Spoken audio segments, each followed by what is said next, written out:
کل شیء عنده بے مقدار، ہر چیز کی اس کے نزدیک ایک مقدار ہے، لمٹ ہے، مقدار سے کام چلاتا ہے۔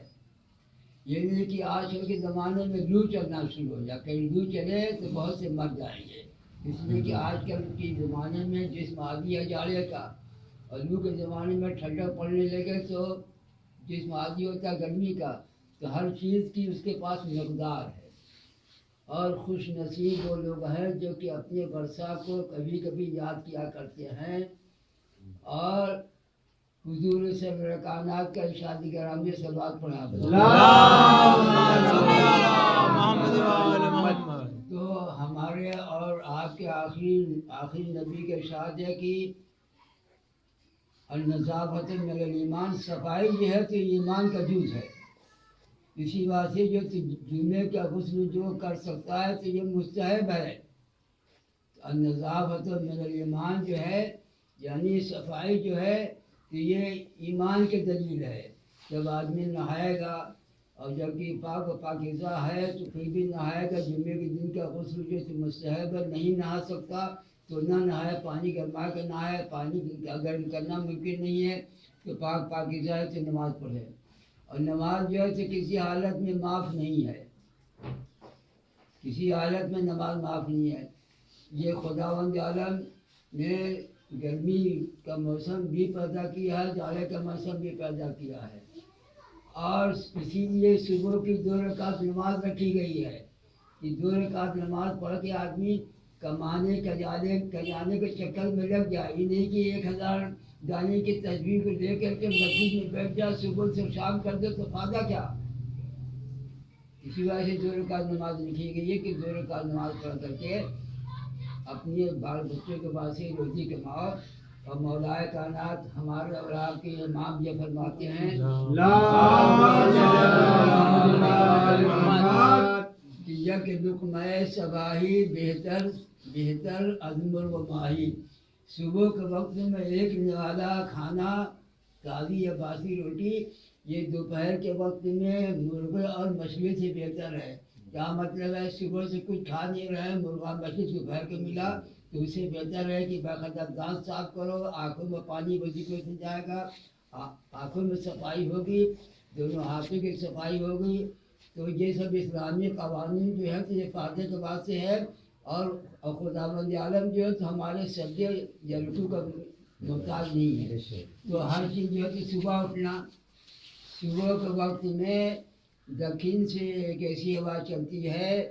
کہ جو ہوا جو ہے تو لابھدائک ہے، کیونکہ انگریزی اسکول میں ہم بچوں کو یہ پڑھاتے ہیں تو کبھی کبھی ہندی کے لفظ بھی بول لیتے ہیں، یہ صحت کے لیے مفید ہے۔ اور نتیجہ یہ کہ جب وہ سو رہے ہیں، سورج نکل آیا، باقاعدہ کسی بیماری کے بنا پر سوئے تو مجبوری ہے اور کروٹ بدل رہے ہیں باقاعدہ دیہات میں، اور یہ گرمی زیادہ پسند ہے۔ اس کے بعد جو ہے جو آنکھ کھلی تو کیا دیکھا کہ ہمارے مکان کی دیوار پر جو تو سورج ہے، تو ہم نے کہا ہے اپنی بات سے کہتے ہیں، ہم نے کہا لا حول ولا قوت الا باللہ، تو پہلے ہم کو اپنے پہ دہر پڑھنا چاہیے، صلوات پہلے ہم کو اپنے پر صلوات پڑھنا چاہیے، وہ پڑھنا چاہیے صلوات کی، وہ لعنت یہ کہ سب سے پہلے کہا کہ لا حول پڑھنا چاہیے کہ لا حول ولا قوت الا باللہ، صرف اللہ کے پاس حول بھی ہے، طاقت بھی ہے، عزت بھی ہے، کسی کے پاس سے عزت نہیں ہے۔ تو نبی کریم کا مولا کائنات کا ارشاد ہے کہ تم اس آبادی پر نیاز کرتے ہو جس کی آبادی کی کم ہوتی جاتی ہے، ان قبر کے سننے والوں کا جائزہ لو کہ جن کی آبادی کی بڑھتی جاتی ہے، اور جب کہ قبرستان کی طرف سے گزرو تو کیا کہو؟ السلام علیکم یا اہل القبور، اے قبروں کے رہنے والے تم پر سلامتی ہو۔ تو اگر امام یا نبی کے کان ہو تو یہ سن کے بتا دے گا کہ جواب بھی دے گا، سلام کرنا سنت ہے، جواب دینا واجب ہے۔ تو توفیق خیر جس کو کہ شامل حال ہے وہ موقع نکال کر کے قبرستان کا جائزہ دے، اپنے ورثہ اور اپنے مرحومین اور پڑوسی جو مرحومین ہیں سب کے نام جو ہے سورہ فاتحہ پڑھے، اور ہر شب جمعہ کو مومنین کے ارواح گھر کا جائزہ دیتی ہے کہ مذہبی ماحول ہے کہ نہیں، پریشانی ہے یا خوشحالی ہے، پریشانی ہے، تو اللہ کی بارگاہ میں پریشانی کے دور ہونے کی دعائیں کرتی ہیں ارواح، اور ماحول کو جو مذہبی نیت سے مذہبی ماحول کے ہونے کی وجہ سے دعائیں کرتی ہیں۔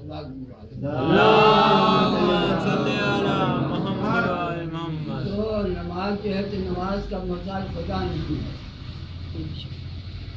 یعنی یہ نماز کیا ہے کہ اللہ کی نعمتوں کا شکریہ ہے کہ اللہ نے ہم کو آنکھیں دی، ہم کو اللہ نے کان دیے، سننے کے واسطے، زبان کی بولنے کے واسطے، تو یہ اللہ کی نعمتوں کا شکریہ ہے۔ اور جو اللہ کی نعمتوں کا شکریہ ہے تو آدمی کو وقت پر کام کرنے کی عادت بھی پڑ جاتی ہے، تو وہ وقت جو ہے کہ یہ بلانے کے لائق نہیں ہے۔ وہ کون سا وقت ہے جس وقت کی امام عالیہ مقام سرزمین کربلا پر تشریف فرما تھے اور اپنے شمشمائے علیہ کے واسطے پانی کو طلب کیا، اور اپنے ہاتھوں پر جو ہے تو علیہ کو لے کر کے میدان کی طرف آئے اور قوم جفاکار سے مخاطب ہوئے کہ اگر تمہارے خیال میں خطاوار ہوں تو یہ 6 مہینے کا بچہ خطاوار نہیں ہے، اور 3 دن سے پانی نہ ملنے کی وجہ سے اس کی ماں رباب، جناب یزغل کی ماں کا نام تھا رباب، ان کا دودھ خشک ہو گیا ہے، آیا تم میں کوئی صاحب درد ہے جو 2 خطرہ پانی آ کر کے میرے لال کے منہ میں ٹپا دے؟ جب فور سے کوئی جواب نہ ملا کہ امام مخاطب ہوئے، میرے لال علی اصغر، تم تو علی مرتضیٰ ایسے فصیح و بلیغ دادا کے پوتے ہو اور میرے بیٹے ہو، ذرا سا اپنی پیاس کو ظاہر کر دو۔ تو مورخین نے لکھا کہ علی اصغر نے چھوٹی سی ننھی سی زبان اپنے ہونٹ پر پھیری، اور خدا برا کرے امر سعد مغرب کا جو کوئی جزیدی فوج کا کمانڈر تھا، اس نے بلایا کہ اے نائنہ حرملہ ابدا کلام الحسین، کہاں ہے حرملہ جو کہ حسین کی بات کو ختم کر دے؟ یہ شقی نے 3 پھل کے تیر کو کمان میں جوڑا اور رہا کیا، علی اصغر کا گلا چھیدا، امام کا بازو چھیدا، بس امام ہے کربلا کے میدان میں اور اپنے دوستوں کو یاد کر رہے ہیں، اے میرے دوستو، جب بھی تم ٹھنڈا پانی پینا تو میری پیاس کو یاد کر لینا، اور کاش کہ تم سب کے سب روزے عاشورہ کربلا کے زمین پر ہوتے تو میں نے اپنے ششمائے علی اصغر کے پاس سے پانی مانگا تھا، مگر پانی کے بدلے میں ظلم کے تیر سے میرے لال کا گلا چھیدا، میرا بازو چھیدا، امام کے ہاتھوں پر لاشا تھا۔ بس یہی وقت ہے، ظہر کا وقت ہے کہ جب قاصد صغریٰ آیا ہے سرزمین کربلا پر، اور ایک بیمار بیٹی حسین کی جو مدینے میں تھی فاطمہ صغریٰ، انہوں نے خلیل حجازی جو قاصد تھے ان کے حوالے خط کیا۔ جب سرزمین کربلا پر آیا تو کیا دیکھا کہ قرینے سے سمجھ گئے کہ امام یہی معلوم ہوتے ہیں، جھکے ادب سے سلام کیا اور یہ کہا کہ اے صاحب، میں مدینے سے آ رہا ہوں، آپ کی بیمار بیٹی نے یہ خط دیا ہے۔ اور میں جب چلنے لگا تو یہ فرمایا تھا آپ کی بیمار بیٹی نے کہ میرا بھیا علی اصغر تو 28 رجب کو 18 دن کا چلا تھا، اب تو گٹھلیوں چلنے کے قابل ہو گیا ہوگا، میری جانب سے لب کا بوسہ لینا، پیار کرنا۔ حسین نے قاصد صغریٰ کو لیا اور میدان کا رخ کیا، ذوالفقار سے ننھی سی قبر کھودی اور علی اصغر کو قبر کے حوالے کر دیے۔ اس بات کی تاکید کی گئی ہے کہ لوگوں، جب قبر میں میت کو لٹا دو تو اوپر سے پانی چھڑکو۔ امام نے بیشیر کو قبر کے حوالے کیا اور قبر کو مٹی سے پہاڑ دیا، پانی تو نہ تھا، بیشیر کی لہر کے سرانے حسین بیٹھ گئے اور آنسوؤں کے ذریعے سے لہر کو تل کے نازل کیا۔ اللہ لعنت اللہ علی قوم الظالمین، سیالم الظالمین ایم منقلبین ینقلبون۔ الہی تیری عظمت و جلالت کا واسطہ ہمارے امام زمانہ کا جسد دور ہو جائے، عزت کا تحفظ فرما، جو لوگ کی بیمار ہونے شفا کامل عاجل عطا فرما، جو بھی جو کی مسافر و سلامتی کے ساتھ ان کے عزت پہنچا دے، اور یہ باور میاں کے کوئی عزیز جو ہے بیمار ہیں، بہت سب بیمار ہیں، ان کی صحت کے واسطے دعائیں کیجیے، یہاں مومنین مومنات ان کو ہر مصیبت ہر آفت ہر بلا سے محفوظ رکھیے۔ ایک مرتبہ سورہ الحمد اور 3 مرتبہ سورہ قل اللہ کی تلاوت کر کے احسان علی ابن نذیر احسان علی ابن نذیر علی مرحوم کی روح کے ثواب کریں۔